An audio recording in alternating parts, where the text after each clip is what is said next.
এখন রাত 11টা বাজে, আমার মেয়েটা ঘুমাচ্ছে, আমিও ঘুমাবো। ও আসলে সাধারণত অনেক দিন ধরে হচ্ছে এরকম ঘুমায় না। গত এক সপ্তাহ আগ পর্যন্ত হচ্ছে রাতে এরকম 10টা 11টার দিকে সজাগ হইতো ঘুমিয়ে, তারপর আর সারা রাত ঘুমাইতো না। এক সপ্তাহ ধরে ওর হচ্ছে ঘুমটা একটু রেগুলার হয়েছে আর কি। তো এই ঘুমিয়েছিল সন্ধ্যা 8টা 8:30টার দিকে। তো এখন ওরকে আমি 1 ফিটার দুধ খাইয়ে দিছি, আর এই দুধটা খেয়ে ও যতক্ষণ থাকে আর কি। আর দেখা যায় ভোর 4টা 4:30টার দিকে ও অটোমেটিক ঘুম থেকে উঠে যায়। ও সকালবেলা খুব তাড়াতাড়ি ঘুম ভাঙে ওর। তো দ্বিতৈষী যখন হচ্ছে 3 মাস বয়স ছিল, তখন দ্বিতৈষী একদিন প্রচণ্ড কান্না করেছিল। এত পরিমাণ কান্না যে একজন ছোট বাচ্চা কীভাবে এত পরিমাণ কান্না করে বুঝতে পারি না, মানে বুঝেই উঠতে পারতেছিলাম না। তারপরে আমরা হচ্ছে গিয়ে আমি দ্বিতৈষীকে ঢাকায় নিয়ে আসি, কারণ ওই সময় তো হচ্ছে আমার ম্যাটারনিটি লিভ চলতেছিল আর কি। দেশের বাড়িতে চলে গেছিলাম। তো ওর তো কান্না দেখে আমি এরা সহ্য করতে পারি নাই। পরের দিনই দেখা যায় ওকে নিয়ে ঢাকায় আসি, এবং যে শিশু ডক্টরকে হচ্ছে আমরা দ্বিতৈষীকে দেখাচ্ছিলাম, ওনার কাছে আসার পরে উনি হচ্ছে দ্বিতৈষীর মাথায় ব্রেনের একটা হচ্ছে আলট্রাসোনোগ্রাফ দিয়েছিল, এবং বলেছিল যে ওই আলট্রাসোনোগ্রাফিটা শিশু হসপিটাল থেকে করার জন্য।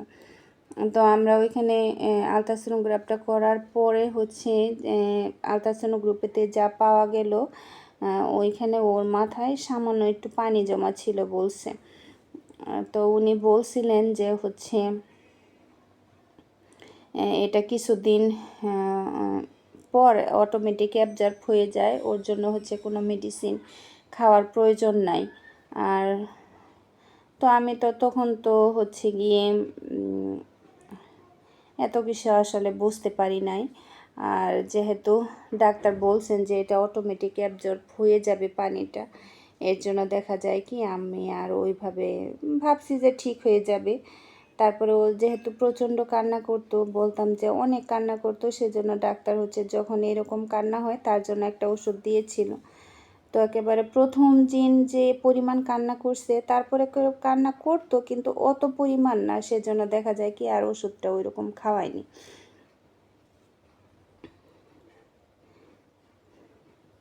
আমি যে ডক্টরকে হচ্ছে আলট্রাসোনোগ্রাফি রিপোর্ট বা হচ্ছে দেখাচ্ছি, উনি শিশু হসপিটালের একজন ডক্টর, এবং হচ্ছে ওনাকে এখন পর্যন্ত আমি দ্বিতৈষীকে দেখাই। দ্বিতৈষী ঠান্ডা কাশি জ্বর সব কিছুর জন্যই। তো ভালো থাকবেন সবাই। আজকে শুধু আমি দ্বিতৈষী 3 মাস বয়সের প্রথম সিপির যে সূচনা, মানে এখন বুঝতে পারি যে ওর ওই সময়টাতে একটু সমস্যা হয়েছিল। তো সেইটুকুই শেয়ার করলাম। অন্য কোনো ভিডিওতে তারপরে আমরা কিভাবে বুঝতে পারলাম বা কী, সেটা আপনাদের সাথে শেয়ার করব।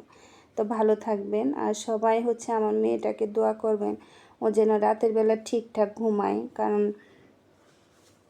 রাতের ঘুমটা শুধু বাচ্চাদের না, সবার জন্যই কিন্তু খুব জরুরি। আর দেখা যায় কি আমার মেয়েটা সে রাতেই ম্যাক্সিমাম সময় ঘুমাইতে পারে না। এখনও কি ইচ্ছা করে ঘুমায় না, বা হচ্ছে ও রোগের কারণে ঘুমায় না, এখনও সেইভাবে ওইটা বুঝে উঠতে পারি না।